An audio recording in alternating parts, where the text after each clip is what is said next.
I hide in your car?" She was running from her ex, unaware the man in the car was the Mafia boss.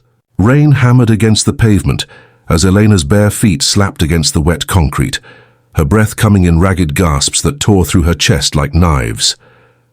Blood trickled from a cut above her eyebrow, mixing with the rain and mascara streaming down her face. Behind her, Marcus's voice echoed through the empty parking garage. That voice that once whispered sweet nothings, now twisted with rage and possession. "You can't run from me, Elena. You're mine!" Her heart thundered as she spotted a black Mercedes idling in the shadows, its engine purring like a sleeping panther. Without thinking, she yanked open the back door and threw herself inside, gasping, "Please, can I hide in your car? Just for a minute, please." The man in the driver's seat turned slowly, and even through her terror, Elena noticed his eyes, dark as midnight, sharp as broken glass, and utterly terrifyingly calm. If you're already hooked by Elena's desperate escape, drop a comment below telling us what you think will happen next. And don't forget to like this video, share it with someone who loves intense romance stories, and subscribe to Trillionaire in Love for more heart-pounding tales. Hit that notification bell so you never miss our next story. The man studied her for exactly 3 seconds, 3 seconds that felt like 3 hours, before his lips curved into something that wasn't quite a smile. "Get down," he commanded, his voice smooth as expensive whiskey but edged with steel. Elena didn't hesitate. She dropped to the floor behind the passenger seat, just as Marcus's footsteps thundered past the car, his curses echoing through the concrete structure. Dante Moretti hadn't become the most feared man in the city by being careless, yet here he was, harboring a terrified woman in his car, while her psychotic ex-boyfriend, a man he recognized as a small-time dealer who owed his organization money, prowled just feet away. He should have pushed her out, should have minded his own business. But something about the raw fear in her eyes, mixed with a stubborn spark of defiance, made him act against every instinct that had kept him alive for 38 years. "He's gone," Dante said after several minutes of tense silence. "You can get up now." Elena lifted her head slowly, pushing wet hair from her face. In the dim light of the parking garage, she finally saw her rescuer clearly. He wore a suit that probably cost more than her entire year's rent. His dark hair was perfectly styled despite the late hour. And his face. God, his face was the kind that belonged on magazine covers, all sharp angles and dangerous beauty. But it was his eyes that held her captive. They were calculating, intelligent, and currently studying her like she was a puzzle he was deciding whether to solve or discard. "Thank you," she whispered, her voice hoarse. "I'm sorry for—" "Who is he?" Dante interrupted, his tone making it clear this wasn't a casual question. "My ex-boyfriend, Marcus." Elena's hands trembled as she tried to wipe the blood from her face. "We broke up 3 months ago, but he won't accept it. Tonight he broke into my apartment. He said if he couldn't have me, nobody could."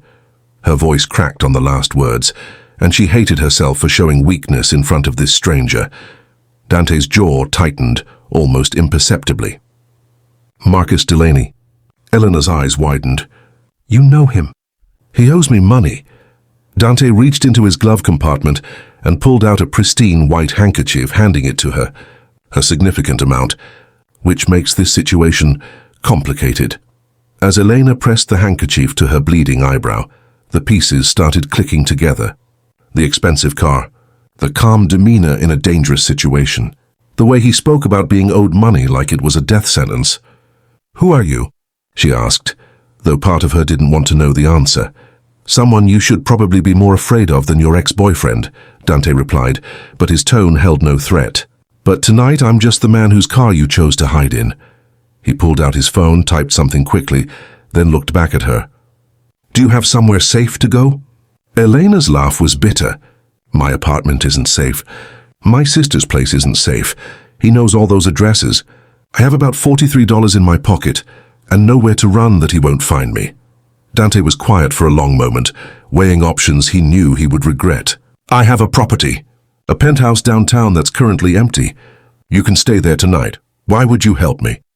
Elena asked, suspicion mixing with desperate hope. "Oh, you don't know me." "No, I don't." Dante started the car, the engine roaring to life. "But I know men like Marcus Delaney, and I know what happens to women who have nowhere to run from them." Something dark flickered across his face, a memory perhaps, or a ghost. Consider it an investment in making sure I get my money back. Can't collect from a dead man who's in prison for murder. Elena should have been terrified, should have jumped from the car and taken her chances on the street. But exhaustion, fear, and something in his eyes, something that spoke of protection rather than possession, made her nod. Okay, thank you.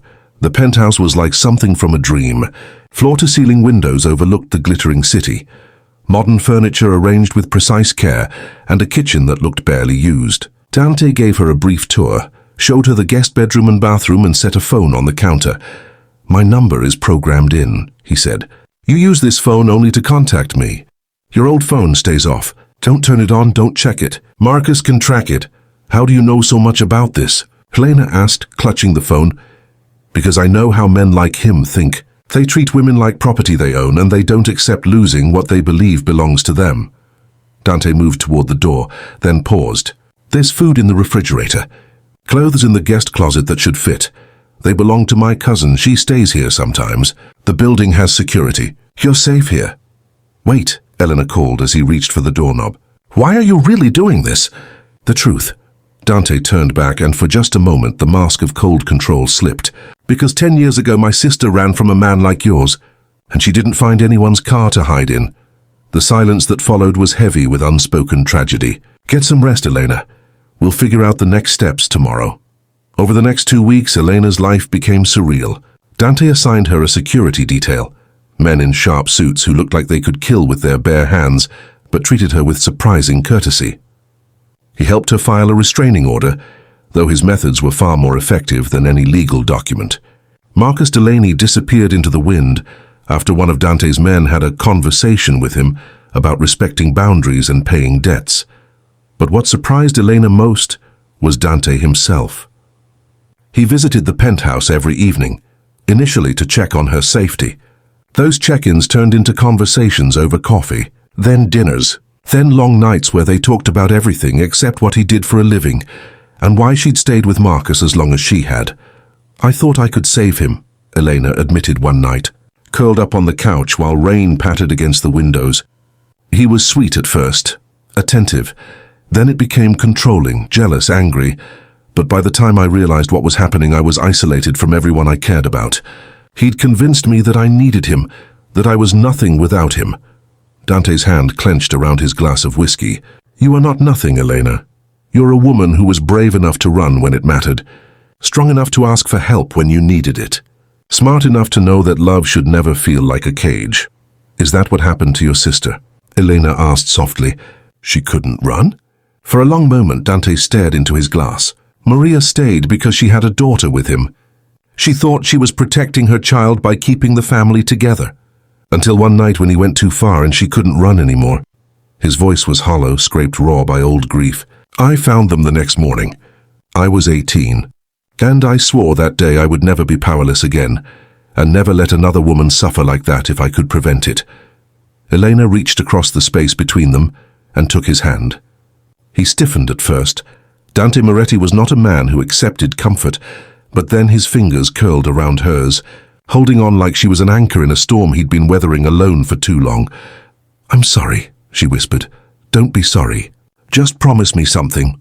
His dark eyes met hers with burning intensity. Promise me you'll never again let someone make you believe you're less than extraordinary. Because from where I'm sitting, Elena, you're the bravest person I've ever met. The moment stretched between them, charged with something neither of them was ready to name. Elena knew she should be careful. Knew that falling for a man like Dante Moretti was trading one dangerous situation for another. But there was a fundamental difference she was beginning to understand. Marcus had wanted to own her, to crush her spirit, until she was nothing but an extension of his ego. Dante saw her, truly saw her, and seemed determined to help her remember who she was before fear became her identity. I got a job today, Elena said, breaking the tension with a small smile. At the library downtown. It's not much, but it's a start. Dante's face softened in a way she'd learned was rare for him. That's good. Independence matters. I'll be able to afford my own place soon. Get out of your hair. Something flickered across his expression. Was it disappointment? I was not in my hair, Elena. But I understand needing your own space. Just—" He hesitated, a man not accustomed to vulnerability. "Don't disappear completely. I've become accustomed to these evenings." Elena's heart did something complicated in her chest. Me too. 3 months later, Elena had her own small apartment. Nothing like Dante's penthouse, but it was hers, earned with her own work and filled with furniture she'd chosen herself. Marcus was serving time for assault charges, unrelated to Elena, though she suspected Dante's influence in making sure he was prosecuted to the fullest extent. And Elena was healing, slowly rediscovering the woman she'd been before fear became her constant companion. But some evenings, when the loneliness felt too heavy, she would text the number Dante had given her, and every time, without fail, he would appear at her door with takeout or coffee, or sometimes just his presence, steady and solid and safe. "I've been thinking," Dante said one evening, as they sat on her small balcony watching the sunset paint the sky in shades of orange and pink, "about why I really helped you that night." Elena turned to look at him, her heart suddenly racing. "Why?" "I told myself it was about Marcus owing me money, about not wanting another woman to suffer like my sister. And those things were true." He turned to meet her eyes, and the vulnerability there took her breath away. "But the real truth? The moment you looked at me in that car, terrified but not broken, desperate but not defeated, I saw someone worth protecting, worth knowing, and I haven't been able to stop thinking about you since." "Dante," Elena's voice caught on his name, "I know this is complicated. I know what I am, what I do. I would never expect you to—" He started to pull away, but Elena caught his hand. "You're also the man who saved my life," she said firmly, "who gave me a safe place to heal, who helped me remember that I'm stronger than I thought, who made me laugh again when I'd forgotten how. Yes, it's complicated. Yes, there are things about your life I don't understand, and maybe don't want to know. But I know you, Dante Moretti. I know the man who sits with me on hard nights, who brings me books from antique stores because he knows I love the smell of old pages, who has never once tried to control me or own me or make me into something I'm not." She squeezed his hand. "That's the man I've fallen for." Dante's breath caught. "Elena, I'm not good enough for you." "Maybe not," she agreed with a small smile. "But you're good to me. And after everything, that matters more than you can imagine." He kissed her then, gentle and reverent, like she was something precious he was afraid to break. And for the first time since that rainy night in the parking garage, Elena felt truly free, not because someone had rescued her, but because she'd learned to rescue herself. Dante had just held the door open while she found her own way to safety. They faced challenges, of course. Learning to trust again after betrayal is never simple.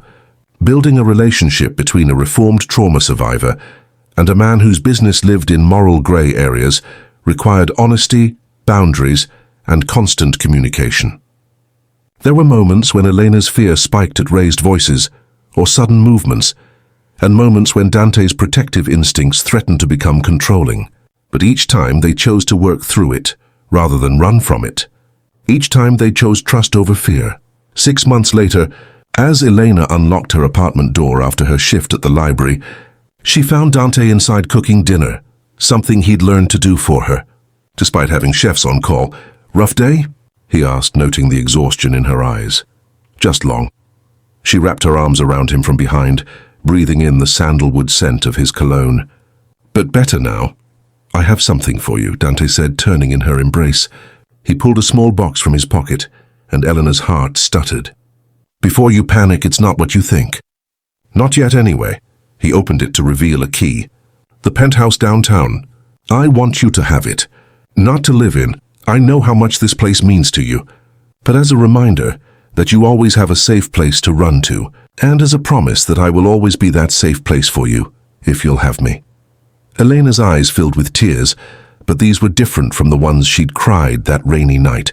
These were tears of healing, of hope, of a future she'd thought was lost forever. "I'll have you," she whispered. "As long as you'll have me.